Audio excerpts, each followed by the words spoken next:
Vous informer est notre vocation, Madame, Messieurs. Bienvenue à la grande édition consacrée à la rétrospective de la semaine. Dans les grands titres, ouverture le mercredi 9 juillet 2025 du procès de l'affaire Constant Moutamba à la Cour de cassation. Après identification du prévenu, la Cour a renvoyé l'affaire pour 23 juillet 2025 afin de permettre à ses avocats de prendre connaissance du dossier. Processus de paix après la signature de l'accord de paix entre la RDC et le Rwanda à Washington par le ministre des Affaires étrangères des deux pays, Félix Tshisekedi et son homologue rwandais sont attendus dans les jours à venir à la Maison-Blanche à Washington par le président américain Donald Trump. La recrudescence des cas de choléra en République démocratique du Congo inquiète le bien-être des Congolais. Au total, 17 provinces sont touchées par cette épidémie et plus de 130 cas sont recensés à Kinshasa chaque semaine. Encore une fois, Madame, Messieurs, bienvenue.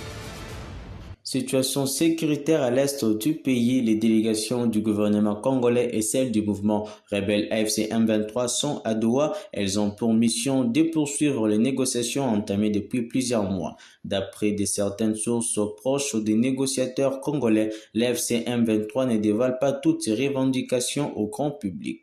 Encore une fois, il y a du détail dans cet élément.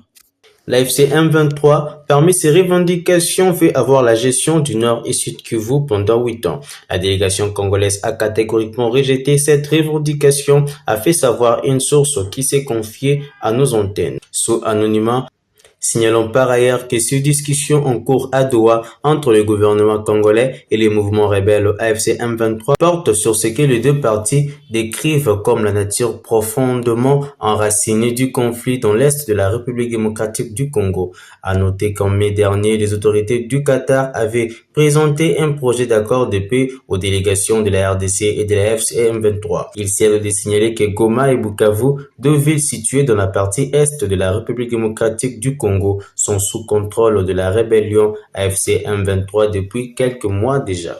Le cardinal Ambongo s'oppose à la solution de Trump faisant allusion à l'accord signé entre la République démocratique du Congo et le Rwanda sous la facilitation des États-Unis à Washington. Il a tenté cette même solution en Ukraine où ça n'a pas marché, mais bon, chez nous tout le monde court, tout le monde a peur de Trump, a déclaré Fridolin Ambongo au cours d'un point de presse. Encore une fois, retour en image. Alors que nos communautés restent privées d'eau potable, la course aux minerais stratégiques est aujourd'hui, surtout en Afrique, à l'origine de la prolifération de groupes armés. Et récemment, vous avez suivi la solution que Trump propose à la République démocratique du Congo et le Rwanda. Vous êtes en guerre entre vous et la cause de la guerre, c'est le minerai. Moi, le grand Trump, j'arrive, je vous réconcilie et vous me donnez le minerai. Il a tenté cette solution en Ukraine. Ça n'a pas marché, mais bon, chez nous, tout le monde court, tout le monde a peur de Trump.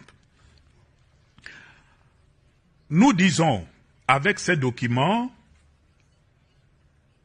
que c'en est assez, cette façon de fonctionner. Assez de fausses solutions, assez de décisions.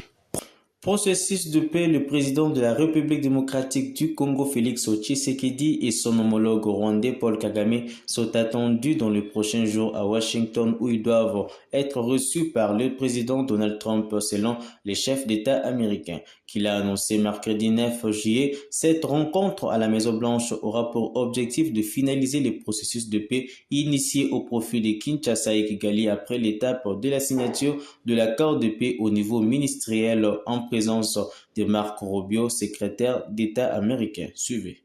Ils sont en guerre depuis 30 ans, 7 millions de morts, et ils pensent que ce chiffre est réel et en fait est bien plus élevé que cela. Cela a été une guerre longue et brutale. Nous sommes très heureux d'avoir pu résoudre ce problème. Je pense que les 2 prochaines semaines, les dirigeants de ces 2 pays viendront pour signer l'accord final, a révélé le président américain Donald Trump. Les défis restent la mise en œuvre de cet accord de paix. Donald Trump espère que les différentes parties prenantes vont bel et bien l'appliquer. La partie orientale de la République démocratique du Congo, région frontalière du Rwanda, est riche en ressources naturelles, notamment en minerais, et en proie à l'insécurité depuis plus de 30 ans déjà. Les violences se sont intensifiées ces derniers mois avec la prise par les M23 et les troupes rwandaises de la grande ville de Goma en janvier, puis la ville de Bukavu dans le nord et sud Kivu. Un accord de paix sous les houlettes des États-Unis dont les dispositions doivent toutefois être mises en œuvre a été signé le 27 juin 2025 à Washington par le ministre des Affaires étrangères de la RDC et du Rwanda.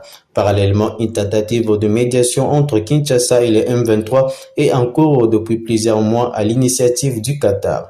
Face à cette dualité de voix, ne cesse de s'élever pour inviter les États-Unis d'Amérique à peser de tout leur poids pour exiger l'application de cet accord censé mettre fin au conflit déplacé de morts dans l'est de la République démocratique du Congo.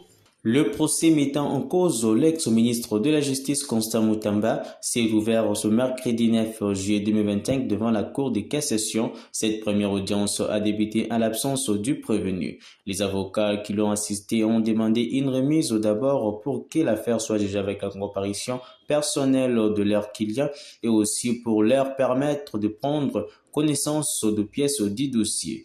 La Cour a renvoyé l'affaire au 23 juillet 2025 pour permettre aux avocats du prévenu d'accéder au dossier suivi.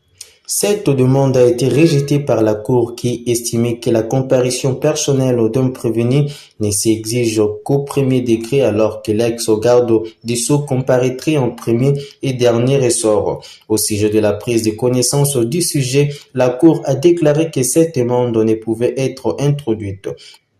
La parole a alors été accordée au procureur général qui a fait la lecture de l'acte d'accusation. C'est pendant cette lecture que le prévenu a fait son entrée devant la cour. Après s'être excusé, il a comparé à titre conservatoire. Après avoir été identifié, un préalable sur la saisine de la cour a été élevé.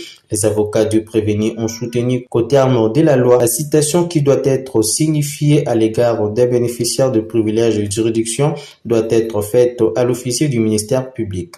Pour les conseillers de M. Mutamba, cette citation a été irrégulièrement signifiée puisqu'elle a été faite par les greffiers en chef de la Cour de cassation. Ils ont alors demandé que la Cour soit saisie. Après un débat intervenu avec l'officier du ministère public et la juridiction, la Cour a décidé de renvoyer la cause au 23 juillet 2025. L'instruction n'a pas encore débuté. C'est dans cette phase que la Cour va tenter de faire la lumière sur cette affaire. À cet effet, elle pourra interroger deux prévenus, appelle les témoins et renseignants.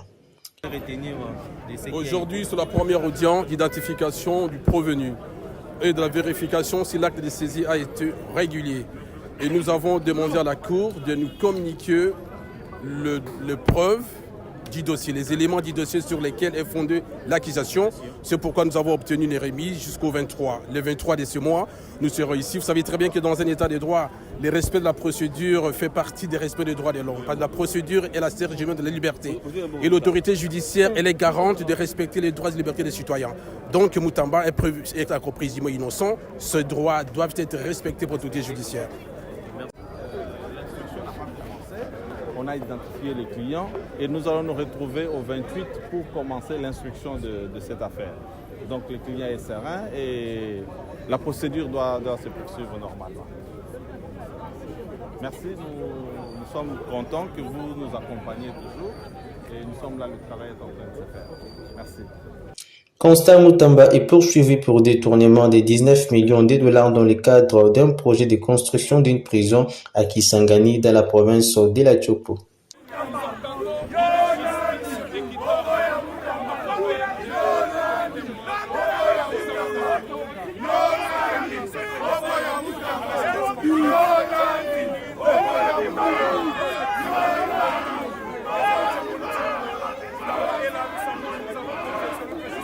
Toujours dans le même chapitre, après délibération de la Cour de cassation le mercredi 9 juillet 2025, renvoya l'affaire de Constant Mutamba à une date ultérieure du 23 juillet 2025, les Congolais, en particulier les Kinois, ont donné leur avis sur cette affaire. Selon leur dire, c'est un procès purement politisé. Retour en image.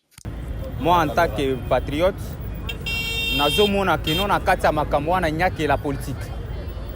Nandingi makamwana ils ont kati ya koleka e bandeliti esika baza awa. Moi je vois il y a toujours la politique. Nana mona makambo boyete un pays lokola la République démocratique du Congo. Na makambo eza kati ya koleka bon si bazana makambo na bango lokola ba compte à rendre il fallait ba poursuivre Mutamba na lolenge moko bazokende na ye wana te. Wana bazokende na lolenge moko ya kosala nini ya ko humilier Constant Mutamba. Or biso peuple congolais to kondima yango te. Toza sima ya Constant Mutamba pona to kende ti suka ko sukisa ba père wana. Banda Mobutu toza kaka les mêmes bateaux wana. Nous avons toujours les mêmes personnes. Banda Mobutu ti lelo. Alors nous les jeunes on nous donne aussi l'accès l'occasion pour tout ça les lamboka et comme que non détournement makambo boy. Ce qui a ibi d'accord oui. Mais ce qui a ibi te otike la biso Mutamba bazong c'est la biso ye ministre ya justice. Ministre de la Justice. Et après ce qui est mais ça il que ba preuve tangible et que Mutamba et solo aibi et que ba finir na kokangaye ko emprisonner yo kolobani. Est-ce que mbongo ebimaki? Aibi est-ce que mbongo ebimaki ce qui mbongo est-ce que non aibi a mbongo ebimaki koti na compte na ye d'accord ba kokangaye mais ce qui mbongo ebimite batikela biso Mutamba. Ce qui baza ba makambo na bango ya politique bon et soukaka na bango na ndenge na bango bakende kosukisa yango na parlement mais qui laisse la vie de Mutamba. Moi en tant que patriote na solo bakeno batika na Mutamba. Batika Mutamba balande na ba caméra c'est un volet muyibi mais pour nini bakanga yete. Oh Peter Nicolas Kazadi pour nini bazolo bela yete ka Mutamba. Pour nini un jeune de 36 ans. Mais les pères banda Mobutu tozaka les mêmes batouana banda Mobutu. Ce n'est pas bien. Nazo senga au président de la République de voir les carats de la nation c'est lui.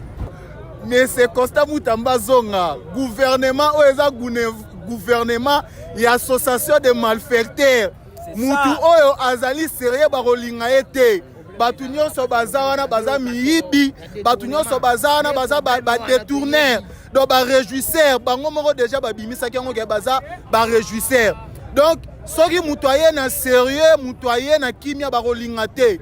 Mutamba aza mutoyo aye vraiment na logique alingi mboke kende liboso baza bato yo fo chef de l'état travailler na bango mais bango balingi yango te bango balingi miyibi donc eza propreté chef de l'état ngana kosenga na chef de l'état alata esprit ya Ibrahim Traoré atsango katina ye donc ye vraiment so razo samela lobaka ibe kota katina nga parce que alongola ki civil alata ki soda parce que bato tout ba osakana na ba gouvernement opo ba ozwaye le roi aza civil mais so alata esprit ki soda ba aventure ekosila banzela bazo sala ezo simba to mona babandi musala bakati membongo ebimaki donc rien ne marche na mboka o pota père na ebisawe loro moko très important mona mboka o soki mutu azo sepela se kaza membre gouvernement to aza muta gouvernement biso peuple tozo souffrir na mboka o soki mutu alobi eloko ezo marché se kaza muluba donc nyonso eza pasi na mboka oyo nyonso eza pasi tolembi vraiment donc tolembi balukela biso solution kokanga bamoto epai vie komi kolia mutu po peso ata fufu amona ngo loko eloko moko extraordinaire donc Mutamba zonga alande nazoloba nyonso parce que nazwi occasion ya koloba nazo kaza koloba naloba ngo parce que eleki bazongisa toza peuple o tozo souffrir to moni caméra boy photo bimisa nyonso rien ne marche na mboka oyo rien ne marche Mutamba zonga et osala biso vraiment ba jeune bien chef de l'état zongisa Mutamba na poste wana po bayebi ke caméra fois kende aza moyibi balandela Nicolas Kazadi balandela ye baza ba miyibi bayibi ebele. Autre chose à présent, le ministre de la Santé publique, Hygiène et Prévoyance sociale, le Dr Samuel Roger Kamba, a tenu une conférence de presse sur la recrudescence des cas de choléra qui sévit en République démocratique du Congo. Au total, 17 provinces sont touchées par cette épidémie et plus de 130 cas sont recensés à Kinshasa chaque semaine. Les commentaires dans cet élément.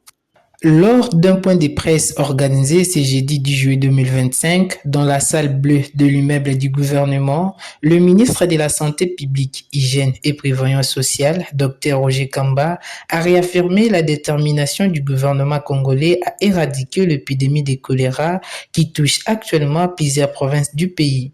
Le gouvernement est totalement engagé dans la lutte contre cette maladie. Nous multiplions les actions pour protéger la population, a déclaré le ministre. Le choléra sévit en RDC depuis 27 semaines avec des cas rapportés dans 17 provinces dont les plus touchées sont la Chopo, la Mongala, les Maïndombe ainsi que la ville-province de Kinshasa où 25 zones de santé sur les 35 sont affectées. À ce jour, plus de 33 000 cas y ont été enregistrés avec un taux de létalité de 2,1%. La capitale recense environ 130 nouveaux cas chaque semaine. La prise en charge médicale des cas de choléra est entièrement gratuite, a rassuré le ministre. Actuellement, 3 centres de traitement sont opérationnels à Kinshasa, hôpital de Ngiringiri, hôpital militaire de Kankokolo, centre de santé de Pakadjouma.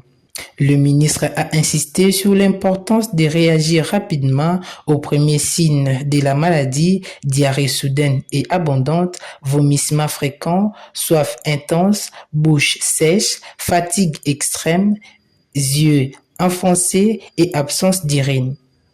Au moindre symptôme, rendez-vous au centre de traitement les plus proches. Évitez l'automédication, a-t-il martelé. Les citoyens sont également appelés à composer les numéros d'urgence 151 pour toute alerte ou information. Par ailleurs, il a appelé le geste essentiel pour éviter la contamination. Se laver régulièrement les mains à l'eau propre et au savon, boire uniquement de l'eau potable, consommer des aliments bien cuits et laver soigneusement les fruits avant consommation. Des centaines de familles de Congolais réfugiés en Ouganda retournent en masse depuis mai dernier à Chioma et d'autres camps de pêche sur le littoral du lac Albert dans les territoires de Djougou dans la province d'Elituri. C'est ce qu'a indiqué le service provincial de la protection civile dans son rapport publié le mardi 8 juillet 2025. Suivez. C'est depuis environ 2 mois que le premier mouvement de réfugiés congolais en provenance de l'Ouganda ont été observés du côté de la localité lacustre congolaise d'Ishoma et en périphérique sur le littoral du lac Albert. Les derniers groupes sont arrivés le week-end dernier à Choma et Kisingi.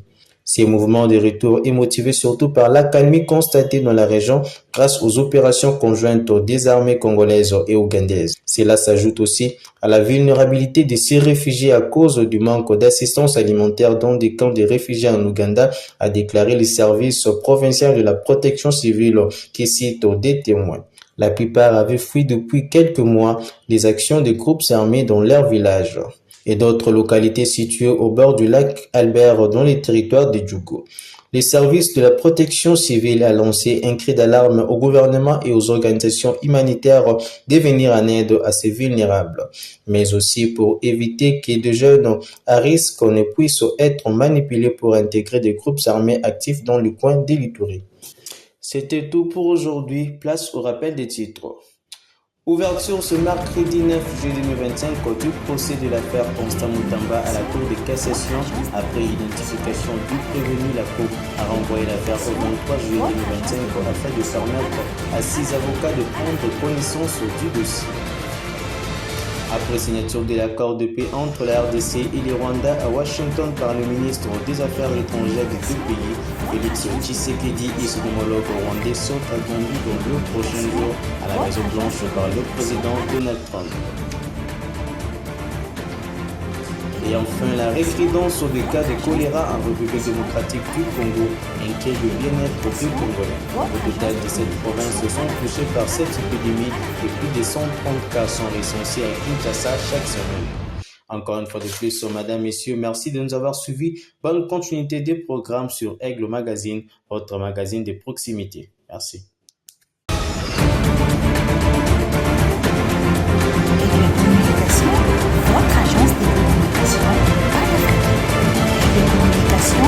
Votre agence de